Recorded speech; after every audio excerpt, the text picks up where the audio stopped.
আচ্ছা, সৎ লোক কি বিএনপির ভিতরে নাই? আছে। সৎ লোক কি আওয়ামী লীগের ভিতরে নাই? আমরা তো এটাই বলতেছি, আল্লাহর কোরআন দিয়ে দেশ চলুক আর সৎ লোকেরা শাসন করুক। আপনাদের গাজালা করতেছে, তার মানে আপনারা সৎ না, নিশ্চয়ই আপনারা অসৎ। তাই আপনাদের গাজালা করতেছে। কথা বলেন ঠিক না বেঠিক? এক বক্তা ওয়াজ করতে করতে বলতেছে, যার জন্মের সময় বাপ ঘরে ছিল না তার মাথায় একটা মুরগির পাখনা পড়িয়ে আছে। হুজুর বলতেছে, যার জন্মের সময় বাপ ঘরে ছিল না তার মাথার পর একটা মুরগির পাখনা পড়িয়ে আছে। ওই যেই ব্যক্তির জন্মের সমস্যা ওই ব্যক্তি মাথায় হাত দিয়েছে। তখন জনগণ বুঝলো যে এরই বাপের সমস্যা। আমরা যখন বলি সৎ লোকের শাসন চাই তখন আপনার গা জ্বালা করে, তার মানে বোঝা গেল আপনি অসৎ আর বাকিগুলো সৎ।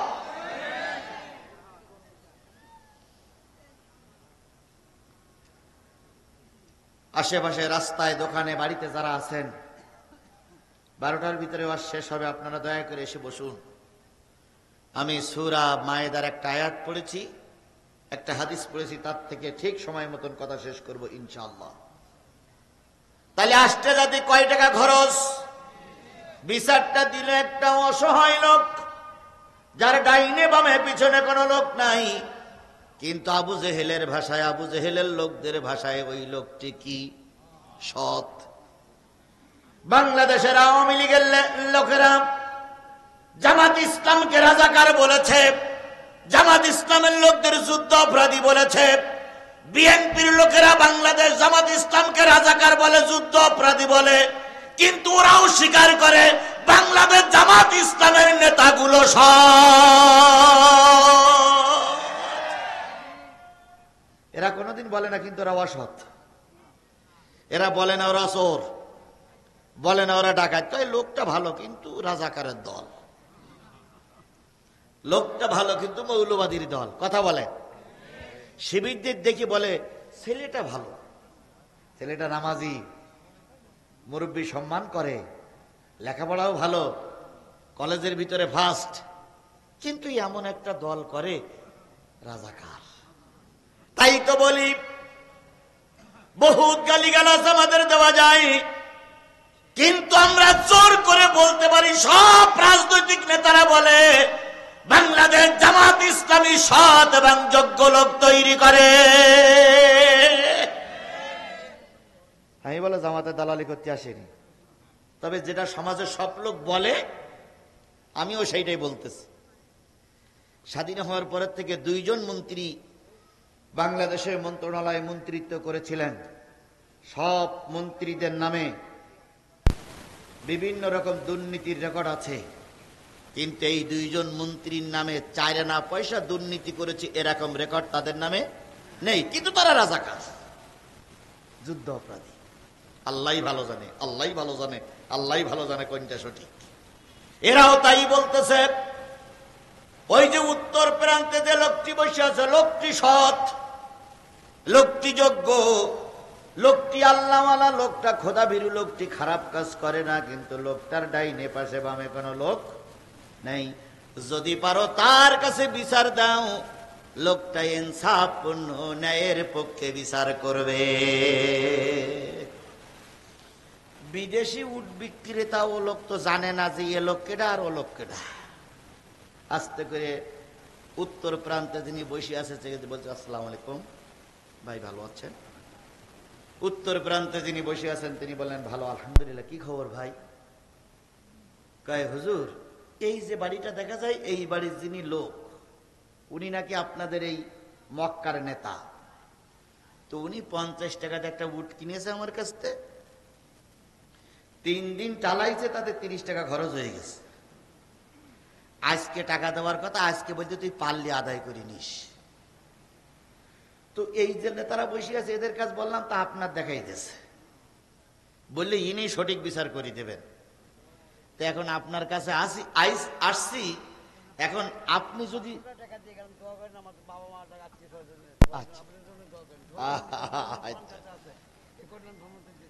কি নাম আপনার?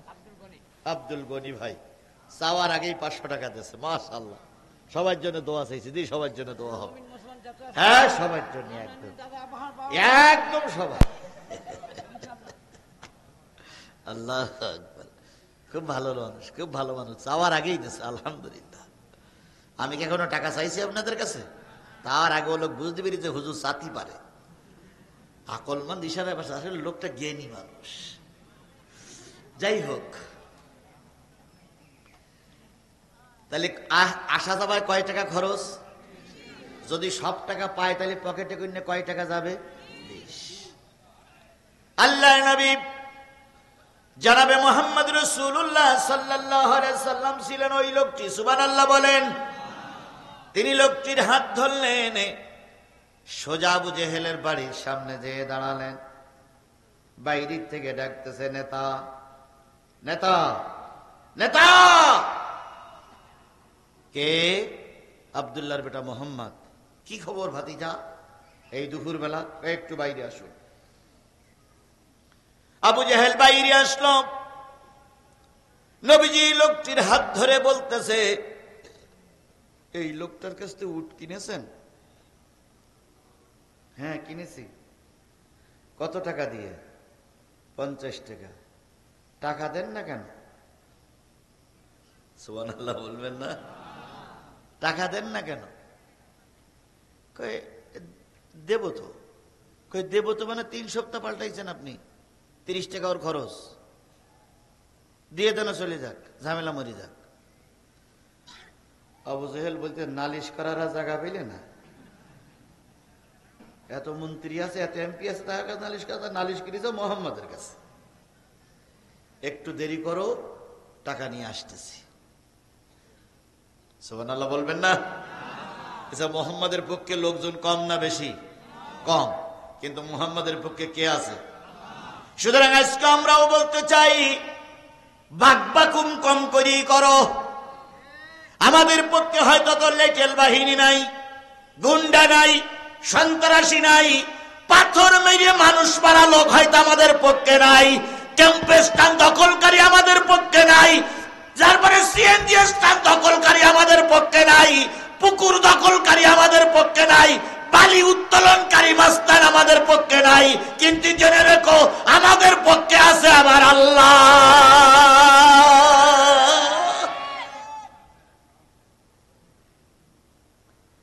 তাহলে আল্লাহ যদি কারোর পক্ষ থাকে তার বিজয় আসবেই। এটা কে বলেছেন? ওয়ালা তাহিনু ওয়ালা তাহজানু ওয়া আনতুমুল আলাউনা ইন কুনতুম। তোমাদের কোনো ভয় নেই, তোমাদের কোনো চিন্তা নেই, আমি আল্লাহ তোমাদের বিজয় দেব যদি তোমরা কি হতে পারো। আমরা সেই মুমিন হয়ে আল্লাহ দুনিয়ায় আল্লাহর কাজ করতে চাই। আল্লাহ আমাদের কবুল করুক। ভাতিজা একটু দেরি করো, টাকাটা নিয়ে আসতেছি। আবু জেহেল যখন টাকা আনার জন্য গেছে, ইতিমধ্যে সব নেতারা পিছনে মোহাম্মদের পাশে দাঁড়ায় গেছে।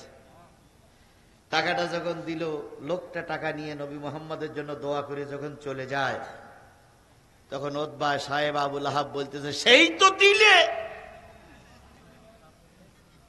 সেই তো তুমি টাকা দিয়েছো, তা প্রথম দিন দিলি, এত পানি ঘোলা করা লাগতো না। 3 সপ্তাহ টালাইলে কেন? তুমি বলে মোহাম্মদের ভয় পাও না বলে।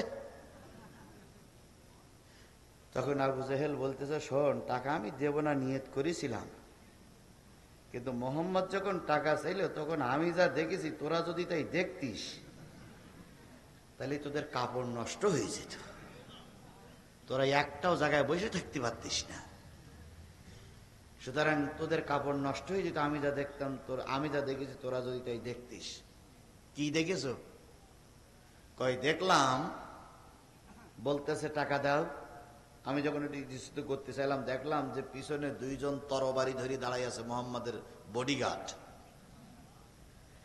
ইশারায় বলতেছে, টাকা ফেল, টাকা ফেল, টাকা ফেল। হয় টাকা দিবি, নতুবা তরবারি দিয়ে। সেই ভয়ে আমি টাকা দিয়ে ফেলেছি। আমি যে জিনিসটা বোঝাতে চাচ্ছিলাম সেটা হলো, ওই যে বিদেশি লোকটা ছিল মুসলমান না অমুসলিম? অমুসলিম। অমুসলিমদের পাশে নবী দাঁড়িয়ে নিজের দেশের নেতার কাছ থেকে টাকা উদ্ধার করে যদি অমুসলিমদের পাশে দাঁড়াতে পারে, আজকেও যদি বাংলাদেশের কোন অমুসলিম ইসলামের লোকদের ছায়াতলে এসে যান, মুসলমানদের চাইতে অমুসলিমরাই বেশি উপকৃত হবে। রসুল ছিলেন একা, তারপরে তিনি জাতির জন্য কাজ করেছেন। আমরা সেই রসুলের নাম শোনার পরে যদি দুরূদ শরীফ না পড়ি, তাহলে রসুল অসন্তুষ্ট হবে, কৃপণতা করা হবে। এই জন্য রসুলের নামে দুরুদ আর সালাম দিয়ে শুরু করছি, কারোর জবান বন্ধ থাকবে না। সকলে মিলে বলছি সাল্লাল্লাহু আলাইহি ওয়াসাল্লাম। বন্ধুগণ, আমি আপনাদের সামনে সূরা মায়েদার একটা আয়াত তেলাওয়াত করেছি, হাদিস শরীফের থেকে একটা হাদিস বর্ণনা করেছি। আমি এরপরে ভিত্তি করে কিছুক্ষণ কথা বলবো। আপনারা কি থাকতে রাজি আছেন? রাজি আছেন? এবার যারা রাস্তাঘাটে, দোকানে, পশারিতে, বাড়িতে আছেন, তারা একটা কথা শোনেন, তারপর আমি মূল আলোচনায় যাই। আল্লাহ বলতেছেন, ওয়ালাকাদ জারানা লিজাহান্নামা কাসীরাম মিনাল জিন্নি ওয়াল ইনস লাহুম কুলুবুন লা ইয়াফকাহুনা বিহা ওয়া লাহুম আয়ুনুন লা ইবসিরুনা বিহা ওয়া লাহুম আযানুন লা ইয়াসমাউনা বিহা উলাইকা কাল আনআম বাল হুম আদাল উলাইকা হুমুল গাফিলুন।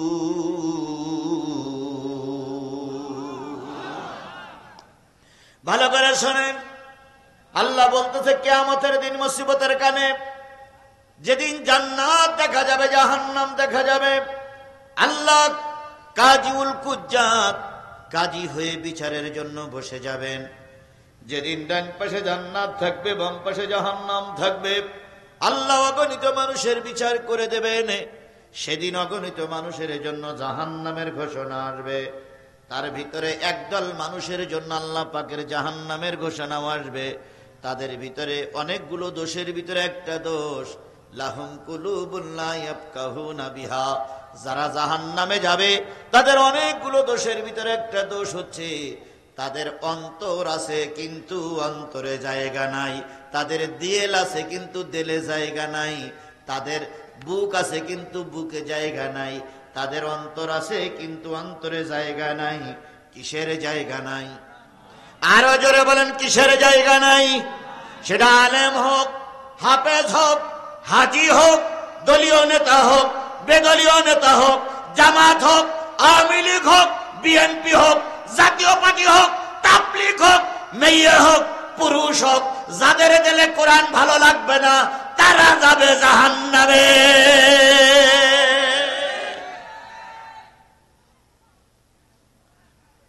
তাহলে যাদের দিলে কোরআন ভালো লাগবে না, তারা জাহান্নামে যাবে, কথাটা কার? আরো জোরে বলেন।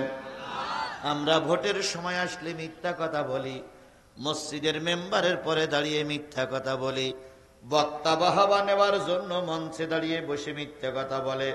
নিশ্চয়ই আমার আল্লাহ এরকম বলে নাকি? জোরে বলেন, এরকম বলে নাকি?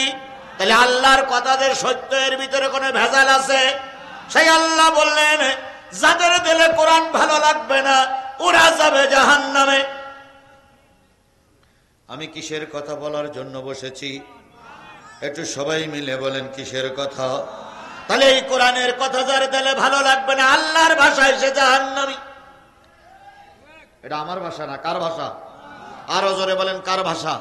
আল্লাহর ভাষায়। তাহলে আল্লাহর ভাষায় যাদের দিলে কোরআন ভালো লাগবে না, তারা যদি জাহান্নামী হয়, একেবারে বিশ্ব রোড থেকে শুরু করে এই আশেপাশে যত লোক আছে, তারা যারা কোরআন শুনতে এখনো আসেন নাই, এখনো কোরআনের মাহফিলে বসেন নাই, আমি আল্লাহর ভাষায় বলে দিতে পারি, আল্লাহ আপনাকে জাহান্নামী বানিয়েছে, তাই আপনার কোরআন ভালো লাগতেছে না।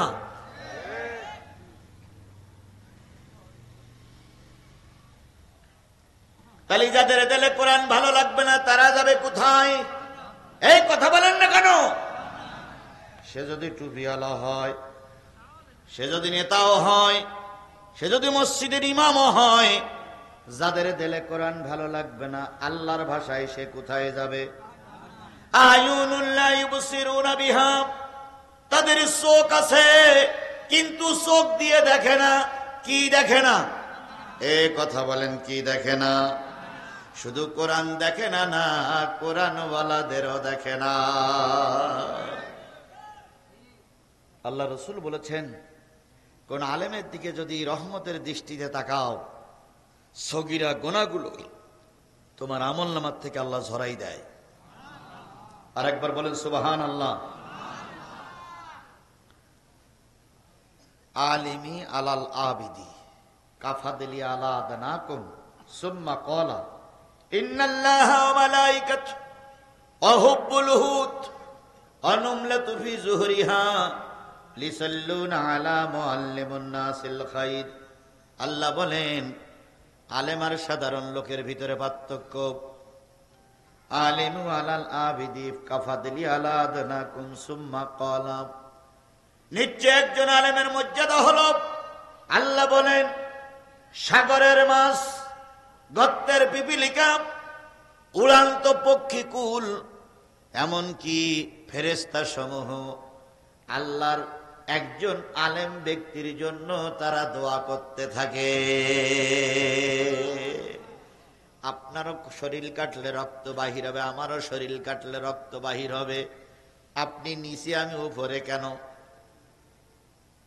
আপনি নিচে, আমি উপরে কেন? আপনার আমার মর্যাদা, আপনিও রাত্রে ভাত খেয়েছেন অথবা খাবেন, আমিও খেয়েছি।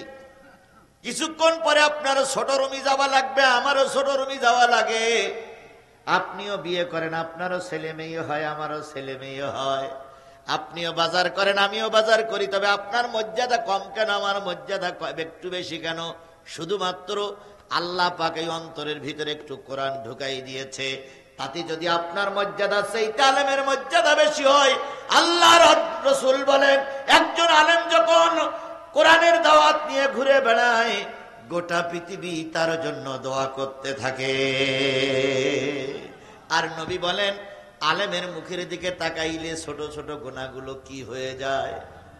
ঝরে যায়, পড়ে যায়। তাই আল্লাহ রাসূল বলেন, যারা কোরআন দেখবে, দেখবে না, আলেমদেরও দেখবে না, তারা যাবে জাহান্নামে। কথা ক্লিয়ার? আযানুল্লাহ ইয়াসমাউনা বিহা, তাদের কান আছে কিন্তু কান দিয়ে তারা শোনে না। কি শোনে না? এই কথা বলেন, কি শোনে না? কোরআন শোনে না। আমি কোরআন থেকে একটি আয়াতের আযান দিয়েছি, সূরা মায়েদার 67 নম্বর আয়াত। এই আয়াতের আযান যাদের ভালো লাগবে না, তারাও যাবে জাহান্নামে। সুতরাং আপনি জাহান্নামী না হয়ে জান্নাতি হন। তাই 5 মিনিট সময় দিলাম। বাড়িতে দাঁড়ানো, বসা, অথবা রাস্তায় অথবা দোকানে যারা আছেন, 5 মিনিটের ভিতরে কোরআনের মাহফিলে এসে বসুন। ভিতরে পার্থক্য আছে। সকলকে অনুরোধ করছি, 1 ঘন্টা সময়। কতটুক? যা বলেছি আর 1 ঘন্টা কথা বলবো। 1 ঘন্টা সময়, ভালো লাগুক আর খারাপ লাগুক, মন্দ লাগুক আর ভালো লাগুক, যাই লাগুক, কোরআনের কথা 1 ঘন্টা সময় থাকতে পারবেন না? এই কথা বলেন, পারবেন না? আমি শুরুর থেকে 50 মিনিট হয়ে গেছে, 50 মিনিট হয়ে গেছে, এখনো কিছু বুঝতে পারেননি। আর 1 ঘন্টা চলে যাবে, বুঝতেই পারবেন না, শুধু মোতাওয়াজ্জহ হন কোরআনের দিকে। এই জন্য সব মানুষকে আল্লাহ কোরআনের মাহফিলে কবুল করুক। সকলে মিলে বলুন আমিন। আরেকটু জোরে বলেন আমিন। আরো জোরে বলেন আমিন। তাহলে 1 ঘন্টা সময় থাকবেন তো? কারা কারা থাকতে রাজি আছেন একটু হাত তুলে দেখান তো, যে আমরা থাকবো ইনশাল্লাহ। হুজুর দেখেন তো, কেটা কেটা হাত তুলিনি? মাশাআল্লাহ, হাত নামান। আমি জাস্ট 12টার আগে অথবা 12টার সময় মোনাজাত করবো ইনশাল্লাহ। আপনার কোনো সিগন্যাল দেওয়া লাগবে না, আর সিগন্যাল দিলেও আধা ঘন্টা বাড়বে না। সুতরাং 12টা পর্যন্ত সময়। এখন বাজে হলো 11টায় প্রায় 10, তালি আর 50 মিনিট। আল্লাহ 50টা মিনিট আলোচনা করেছি, 60 মিনিট, 1 ঘন্টা আলোচনা হয়েছে, আর 50টা মিনিট কবুল করুক। সকলে মিলে বলুন তো আমিন। তাহলে কোন সূরা? সূরা মায়েদার কয়টি আয়াত? 1টা আয়াত, 67 নম্বর আয়াত। 6 নম্বর পারার 5 নম্বর সূরা, সূরাতুল মায়েদা। এই মায়ের দ্বারা আমি আর সামনে যাচ্ছি না, যেখান থেকে তেলাওয়াত করেছি ওখান থেকে শুরু করে আল্লাহ বলতেছেন, ইয়া আইয়ুহার রাসূল বাল্লিগ মা উনজিলা ইলাইকা মির রাব্বিক ওয়া ইল্লাম তাফআল ফামা বাল্লাগতা রিসালাতাহু আল্লাহু ইয়াসিমুকা মিনান নাস ইন্নাল্লাহা লা ইয়াহদিল কওমাল কাফিরিন। দুই একজন উঠলেন, আমার ভাই বড় ভাই উঠে যাচ্ছে কে? ইয়া আইয়ুহার রাসূল, হে আমার নবী, বাল্লিগ মা উনজিলা ইলাইকা মির রাব্বিক, হে নবী, রবের পক্ষ থেকে তোমার কাছে যা নাজিল করা হয়েছে এগুলো সব মানুষের কাছে পৌঁছায়া দাও। রবের পক্ষ থেকে নাজিল হলো যে জিনিসটা, সেই জিনিসটার নাম কি? আরো জোরে বলেন। এই কোরআন সব মানুষের কাছে পৌঁছায়া দাও। আদেশটা কে করছে? আরো জোরে বলেন। কাকে বলছে? নবীকে বলছে। এখন নবী নাই, তাহলে এই কোরআন পড়ার আর দরকার আছে? এটা তো নবীর জন্য। আল্লাহ বললে, হে নবী, তোমার কাছে যা আছে সব মানুষের কাছে পৌঁছায় দাও। তাহলে এরা যদি নবীর জন্য খাস থাকতো তাহলে এখন আর বলা লাগতো? আচ্ছা, কিছু কিছু নবীর জন্য খাস, যেমন নবীর বিয়ে ছিল কয়টা? অনেক বিয়ে। আচ্ছা, আপনার জন্য কি অনেক বিয়ে বৈধ? তাহলে ওটা ছিল নবীর জন্য কি খাস? ওটা জন্য শুধু ওটা ছিল নবীর জন্যই খাস। আচ্ছা, আমরা সুন্নত নামাজ পড়ি, নবীর জন্য কি সুন্নত ছিল? কথা বলে না মুসলমান। নবীর জন্য কি ছিল? না, নফল। নবী পড়তেন নফল, আমরা পড়ি কি সুন্নাত। খালি নবীর জন্য ছিল খাস নফল, আমার জন্য হলো সুন্নত খাস। একজনের শরীয়তের সঙ্গে আর একজন নবীর জন্য যদি এইটা থাকে তাহলে এখন আর আমাদের পড়ার দরকার নাই। কিন্তু নবী চলে যাওয়ার পরে এখনো যদি চালু থাকে তাহলে নবীর কাজ করবে আলেমেরা, কারণ আল উলামা ওয়ারাসাতুল আম্বিয়া। তাই আল্লাহ পাক এখানে যেন বলতেছে, ইয়া আইয়ুহাল উলামা, ইয়া আইয়ুহাল কওমি, ইয়া আইয়ুহাল আলিয়া, ইয়া আইয়ুহাল তাবলীগ, ইয়া আইয়ুহাল আল্লামা সাইদি, ইয়া আইয়ুহাল মামুনুল হক, ইয়া আইয়ুহাল আমির হামজা, ইয়া আইয়ুহাল তারেক মনোয়ার, বাল্লিগ মা উনজিলা ইলাইকা মির রাব্বিক, তোমাদের কাছে যে কোরআন আছে এই কোরআনগুলো সব মানুষের কাছে পৌঁছায়া দাও। কারণ এখন নবী নাই, নবী আনা দায়িত্ব পালন করবে আলেমেরা। তাহলে ওই কথার ভিতরে আমি ক্ষুদ্র গুনাহগার, আমার নামটাও হয়তো আল্লাহ জুড়িয়ে দিয়েছে, দিয়ে বলতে জাজিজুল শাহজাহানপুর গিয়েছ, নবীর দাওয়াত, নবীর আল্লাহর কোরআনগুলো মানুষের কাছে পৌঁছায় দাও। ফামা বাল্লাগতা রিসালাতাহু, যদি কম করো অথবা বেশি করো, আলেমগিরি করা হলো না, নবুয়তের দায়িত্ব পালন করা হলো না, যেটাই তোমার কাছে আছে সেটাই পৌঁছায় দাও। তবে জেনে রেখো, যখনই পৌঁছায় দেবা কিছু লোক কিন্তু তোমার বিরুদ্ধে খেপে যাবে। নবীর বিরুদ্ধে খেপিনি? এই কথা বলেন, নবীর বিরুদ্ধে খেপিনি? আমার বিরুদ্ধে যে খেপবে না এটা তো হতে পারে না।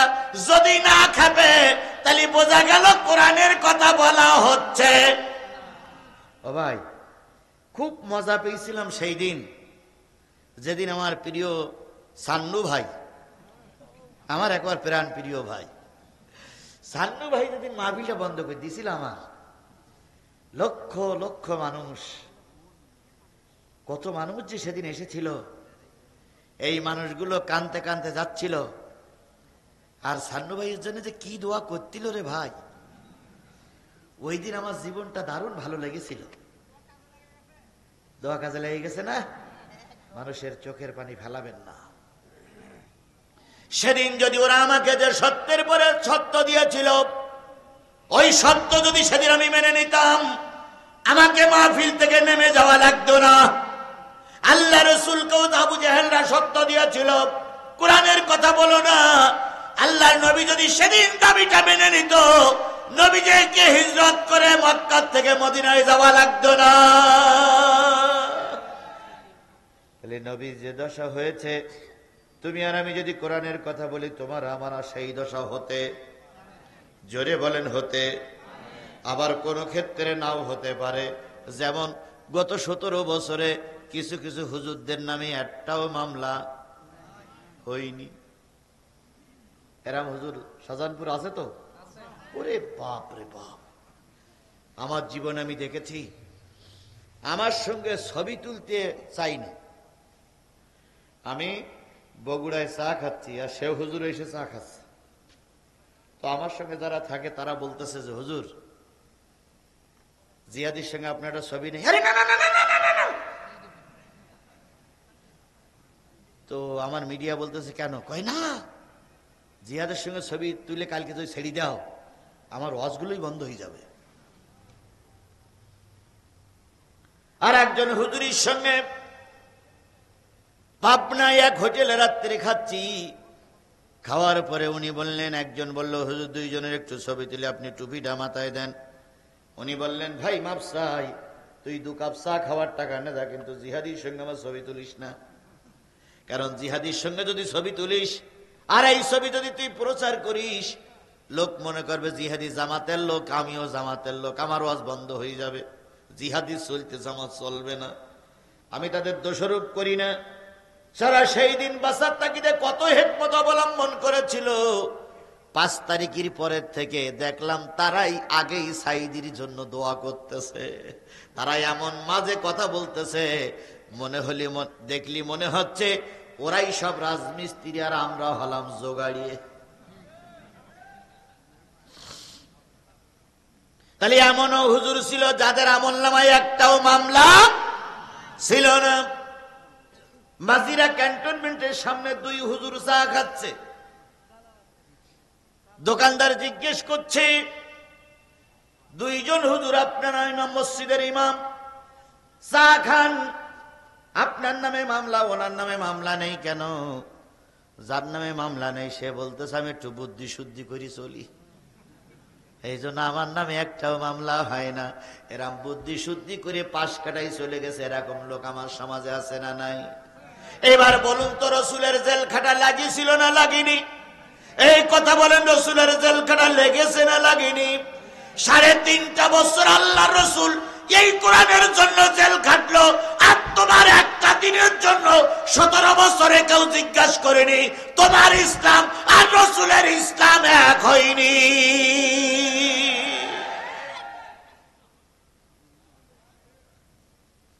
কিছু কিছু হুজুররা বলতো সাইদি সাহেব দোষী, না তোমার জেলে গেল কেন?